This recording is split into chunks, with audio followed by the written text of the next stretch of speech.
Assalamualaikum warahmatullahi wabarakatuh. Alhamdulillah, alhamdulillahilladzi hadana lihadza wa ma kunna linahtadiya laula an hadana Allah. Asyhadu an la ilaha illallah wa asyhadu anna Muhammadar Rasulullah. Allahumma salli ala sayyidina Muhammadin wa ala alihi wa ashabihi wa man tabi'ahum bi ihsanin ila yaumiddin. Jamaah yang dirahmati Allah Subhanahu wa taala, kembali lagi kita bersyukur kepada Allah Subhanahu wa taala, yang mana Allah Subhanahu wa taala senantiasa melimpahkan rahmat dan karunia terbesar kepada kita umat baginda Rasulullah sallallahu alaihi wasallam. Diberikannya kita nikmat yang begitu banyak, sehingga nikmat yang banyak ini kita tidak mampu untuk menghitung segala nikmat yang Allah berikan kepada kita. Selanjutnya salawat serta salam senantiasa tercurah kepada Nabi kita Nabi Muhammad sallallahu alaihi wasallam, Nabi yang dihantarkan Allah Subhanahu wa taala, Nabi yang diadakan oleh Allah Subhanahu wa taala untuk kita umat akhir zaman ini, supaya kita mengikuti baginda Nabi sallallahu alaihi wasallam, supaya kita mengikuti daripada kehidupannya sehari-hari, dari bangun tidur Rasulullah sampai tidur Rasulullah sallallahu alaihi wasallam. Bahkan dalam jima' Rasulullah sallallahu alaihi wasallam kita harus mengikuti, karena sesuatu yang dicontohkan Rasulullah sallallahu alaihi wasallam itu mempunyai adab. Ada adab-adabnya. Bangun tidurnya, makannya, berjalan kakinya, itu semua adab-adab. Dan itu semua telah dicontohkan Rasulullah sallallahu alaihi wasallam untuk kita ikuti. Maka oleh karenanya hadirin yang mulia, barang siapa yang tidak mengikuti sunnah Rasulullah sallallahu alaihi wasallam, maka hidupnya dalam dunia ini akan rugi. Hadirin yang muliakan Allah Subhanahu wa taala. Dulu kita ini tidak ada, tapi diadakan oleh Allah Subhanahu wa taala. Sekarang ini pun kita ini dalam pengawasan Allah Subhanahu wa taala, dalam pendengaran Allah Subhanahu wa taala.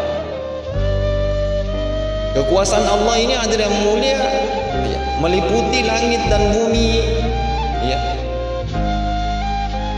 Kemana saja kita, ke timur, ke barat, ke utara, ke selatan, ke atas, ke bawah, kita tidak akan bisa lepas dari penglihatan Allah Subhanahu wa taala. Maka oleh karenanya hadirin yang muliakan Allah Subhanahu wa taala, tanamkan dalam hati kita hanya dalam taat kita kepada Allah Subhanahu wa taala. Karena kalau kita taat kepada siapapun selain daripada Allah, maka ketaatan itu akan sia-sia. Tapi kalau kita taat kepada Allah Subhanahu wa taala, maka itulah kebahagiaan yang sesungguhnya. Maka dialah orang yang beruntung. Kalau kita ingin beruntung, ya. Kalau kita ingin beruntung urusan keluarga kita, maka taatlah kepada Allah Subhanahu wa taala. Maka insya Allah kita akan beruntung. Hadirin yang muliakan Allah Subhanahu wa taala, maka kita harus taat kepada Allah dalam urusan ekonomi kita. Maka ekonomi itu akan lancar.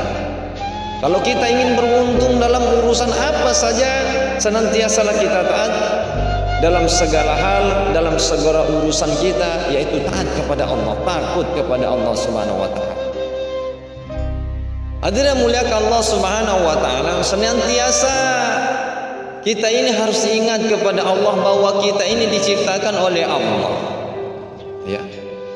Kita ini diciptakan oleh Allah Subhanahu wa taala adalah untuk kehidupan akhirat yang selama-lamanya. Barang siapa mengira bahwa kemuliaan adalah di dunia ini, maka sesungguhnya mereka telah tertipu. Kalau dia menganggap bahwa kebahagiaan yang sesungguhnya itu dalam dunia ini, maka dia akan tertipu. Kemuliaan yang sebenarnya adalah kemuliaan di akhirat, hadirin. Kemuliaan yang sebenarnya adalah kemuliaan di akhirat. Itulah kemuliaan yang sebenar-benarnya. Adapun dunia ini hanyalah detik-detik yang terhitung, hari-hari yang terhitung. Sebentar saja semua kita akan tinggalkan kehidupan yang sebenar, akan kita tinggalkan kehidupan dunia ini dan akan masuk dalam kehidupan yang sebenarnya, yaitu kehidupan akhirat. Hadirin muliakan Allah Subhanahu wa taala, kehinaan dunia ini bukanlah kehinaan yang sebenar-benarnya. Jadikanlah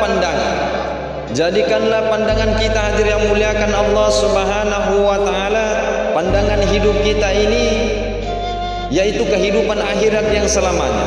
Rumah kita yang sebenarnya adalah rumah yang di akhirat. Jabatan kita yang sebenarnya adalah jabatan yang di akhirat. Anak kita yang sebenarnya adalah anak yang bisa berkumpul dengan kita di akhirat. Istri kita yang sebenarnya adalah istri yang kekal di akhirat. Teman yang sebenarnya adalah teman yang bermanfaat di akhirat. Harta yang sebenarnya adalah harta yang bermanfaat di akhirat. Ilmu yang sebenarnya adalah ilmu yang digunakannya di akhirat. Waktu-waktu yang bermanfaat adalah waktu-waktu yang ada manfaatnya di akhirat. Maka hadir yang muliakan Allah Subhanahu wa taala, karena kita sebentar lagi mau pindah ke negeri akhirat, maka hari Jumat, maka hari-hari kita ini hadir yang mulia, kita renung, kita merundang berpikir, memperbaharui niat kita untuk membangun akhirat kita. Barang siapa yang memikirkan akhirat tentu akan berkurang dunianya. Dan barang siapa yang berpikir dunia, pasti akan berkurang juga pikirannya ke akhirat. Maka hadir yang muliakan Allah Subhanahu wa taala, orang yang pandai, orang yang cerdas adalah orang yang mementingkan akhirat yang kekal abadi. Walaupun terpaksa dia harus mengarungi urusan-urusan dunianya. Dan orang-orang yang bodoh, yang sangat-sangat bodoh adalah orang yang mementingkan dunianya sehingga akhiratnya rugi. Hadirin mulia, seumpama dunia ini, seumpama dunia dan akhirat ini bisa kumpul, tentu akan dikumpulkan oleh Allah kepada para nabi, para rasul, para sahabat. Tetapi sudah menjadi sunnatullah, orang yang berpikir dunia tentu akan kurang akhirat. Yang berpikir akhirat akan kurang dunianya. Yang cinta dunia naik, maka cinta akhirat berkurang. Yang cinta akhiratnya naik, tentu dunianya akan berkurang. Orang yang pergi ke barat tentu tambah jauh dari timur. Orang yang pergi ke timur akan jauh dari barat. Maka jadilah orang-orang yang pintar, orang-orang yang cerdas, yang memilih yang kekal abadi, yang selama-lamanya. Dunia ini bagaimanapun kita pikirkan, kita bangun, kita cintai, akhirnya entoh kita akan tinggalkan juga. Hadapkan hati kita di negeri akhirat dengan sebenar-benarnya, barulah kita akan merasakan kelezatan amal, kelezatan ibadah, kelezatan sholat, kelezatan zikrullah. Wasta'inu bis sabri was salat wa innaha lakabiratun illa 'alal khashi'in alladzina yadhunnuna annahum mulaqu rabbihim wa annahum ilaihi raji'un. Dan mintalah pertolongan kepada Allah dengan sabar dan salat, dan sesungguhnya yang demikian itu sungguh berat kecuali bagi orang-orang yang khusyuk, yaitu orang-orang yang meyakini bahwa mereka akan menemui Tuhannya dan hamba, dan bahwa mereka akan kembali kepadanya. Sebelum sholat kita hadirkan negeri akhirat. Rasulullah SAW sudah ada di sana, para sahabat sudah ada di sana, para wali-wali Allah sudah beristirahat di sana. Sebentar lagi kita akan pergi ke sana. Maka sholat kita ini dinaikkan mutunya, sebagaimana pesan Rasulullah SAW,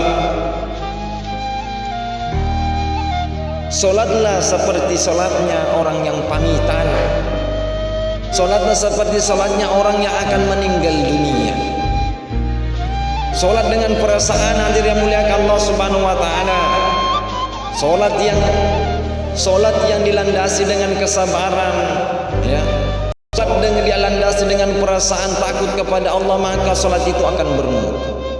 Maka hadir yang muliakan Allah Subhanahu wa taala, bagi siapa saja manusia yang ingin mencari kemuliaan, ingin mencari kebahagiaan tanpa mengikuti sunnah Rasulullah dan tanpa mengikuti daripada perintah Allah, maka mereka akan mendapatkan kebahagiaan yang semu, kebahagiaan yang sebentar.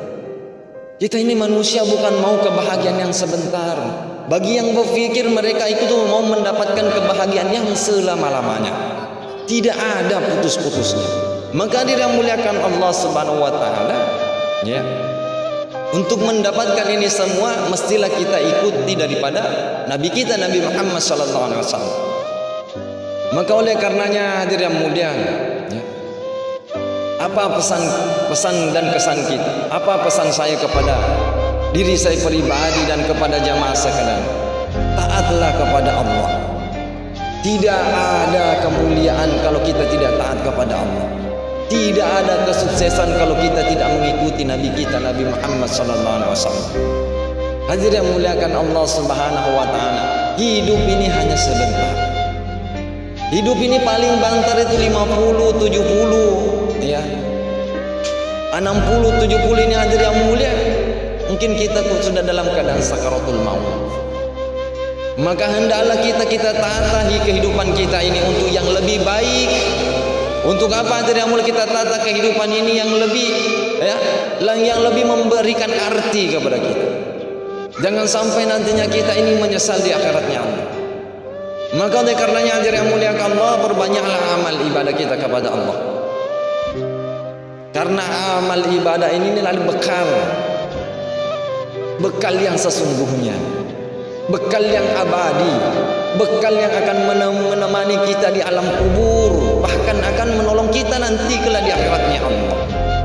Maka oleh karenanya hadirin yang muliakan Allah Subhanahu wa taala, ya, bagi kita umat baginda Rasulullah sallallahu alaihi wasallam, luruskan niat kita, kuatkan iman kita, sehingga dengan niat yang lurus, dengan iman yang kuat, maka segala bujukan syaitan, segala kesesatan yang dibisikkan oleh syaitan dalam telinga kita, maka kita akan tapiskan. Karena kenapa? Karena satu, kita ini takut kepada Allah. Karena kita ini umat baginda Rasulullah sallallahu alaihi wasallam. Maka barang siapa yang mencari nabi selain daripada nabi kita, Nabi Muhammad sallallahu alaihi wasallam, maka dialah orang yang rugi, dialah orang yang tersesat. Barang siapa yang mencari Tuhan selain daripada Allah, maka dia pun akan binasa. Maka oleh karenanya hadirin yang mulia, perbanyaklah kita mengingat Allah Subhanahu wa taala. Mungkin dengan berbanyaknya kita mengingat Allah, mengikuti sunnah Rasulullah, maka kita akan mendapatkan kebahagiaan yang kita idam-idamkan, kesuksesan yang kita idam-idamkan.